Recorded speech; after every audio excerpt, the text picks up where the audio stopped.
नाही, मी आबांच्या ऑपरेशनसाठी पैसे जमवायला मला बाहेर पडावंच लागणार आहे. हे असं नुसतं बसून चालणार नाही. मी केलं पाहिजे. आबांनी एवढी मोठी गोष्ट तुझ्या एक्झाम मध्ये अडथळा येऊ नये म्हणून आपल्यापासून लपवून ठेवली. तू अभ्यासावर फोकस कर, पैशांची काळजी करू नको, मी बघतो काय ते. मी अभ्यास करावा म्हणून इंद्रजित सरांनी मला इथे थांबवून ठेवले, पण ते स्वतः तिथं काम करतायत. चल राणी, तू गेली.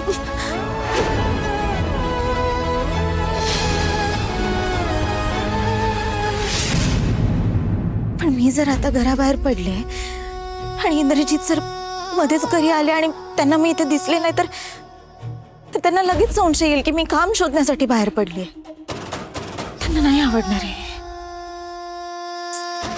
काहीतरी वेगळा विचार केला पाहिजे. राणे, काय करशील? हा, मी ना घरी काहीतरी कारण सांगून बाहेर जाते. बरोबर आहे, तसंच करते.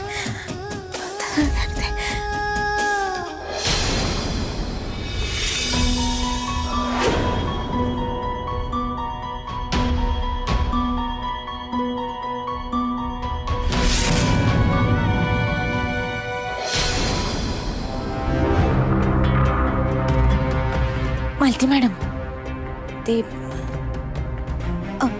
मला ना जरा बोलायचं होतं तुमच्याशी. मलाही तुझ्याशी बोलायचंय. आपण आज जाऊयात. हा, चल चल.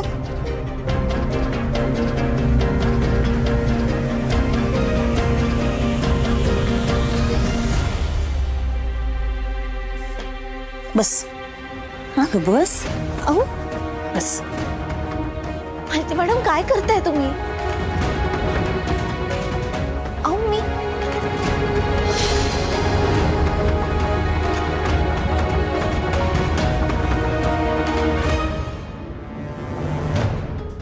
मालती मॅडम, तुम्ही बस बस बस. तो उगाच नसते प्रश्न विचारायचे नाहीत. जेवढं मी सांगते ना तेवढंच ऐकायचं. पाय ठेव या परातीत. पाय ठेव परातीत. मॅडम, काय करताय? आणि इकडे.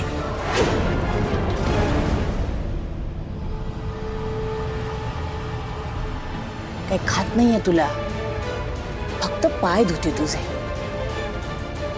तुला माहिती ना पाय कोणाचे धुतात? मोठ्या लोकांचे, श्रेष्ठ लोकांचे. आणि आता तू सुद्धा श्रेष्ठ झालीस ना. मॅडम, घरून माझे तेवढा करू नकोस. झोपलेत ते बाहेर.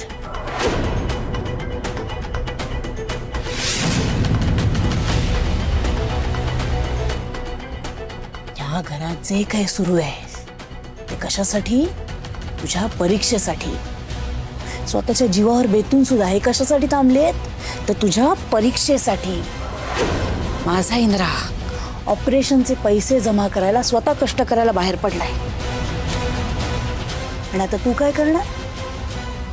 महाराणीसारखी घरात अभ्यास करणार. म्हणजे काय झालं?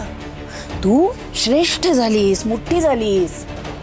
म्हणून आता मी तुझे हे असे पाय धुणार आणि ते पाणी पिणार. मॅडम, असं काही नाही. तुम्ही सोडा बरं माझे पाय. अगं, मी नाही आहे मोठी. मी कशी असेल मोठी? काय झालं? लाज वाटते? आता कळली का तुला तुझी लायकी? ह्यांच्या जीवापेक्षा तुला तुझी परीक्षा मोठी आहे, तुझा अभ्यास मोठा आहे का? नाही मालती मॅडम, तुम्ही काय बोलताय? असं काहीच नाही. मी आता अभ्यास सोडून काम शोधण्यासाठीच बाहेर चालले होते. हो, आता मी बोलल्यावर तू काम शोधायला जाणारच. सगळ्या प्रश्नांची कशी तुझ्याकडे आधीच उत्तरं असतात. अगं, खोटं बोलताना जीभ झडत कशी नाही ग तुझी? हो मालती मॅडम, मी खरं सांगते. मी माझ्या आईची शपथ घेऊन सांगते. मी तेच सांगण्यासाठी आत आले होते, तर तुम्ही हे. मालती मॅडम, मी एवढी वाईट नाहीये हो. म्हणजे आबांच्या जीवावर बेतलेली असताना मी अशी आरामात घरी बसून राहील नाही. हवं तर ना, मी आता लगेच तुमच्या डोळ्यासमोर जाते आणि काम शोधते. निघ. जबाबदारी घेतलीस ना, मग पार पाडायची. सर तुझ्यामुळे माझ्या नवऱ्याला काही झालं ना तर तुझी अशी अवस्था करीन ना की तू स्वप्नातही विचार केला नसशील. चल निघ.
हां, परेश एजन्सी ना? हां, मी ॲडव्हर्टाइजमेंट पाहिली होती तुमची. तुमच्याकडे जॉब वेकन्सी आहे एक. अच्छा, गेली का?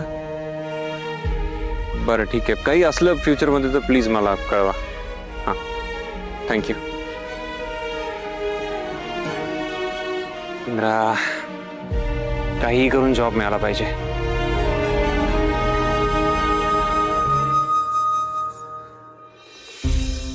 एवढी कामं शोधली पण एकही काम असं मिळालं नाही जिकडे कमीत कमी दिवसात जास्तीत जास्त पैसे मिळतील.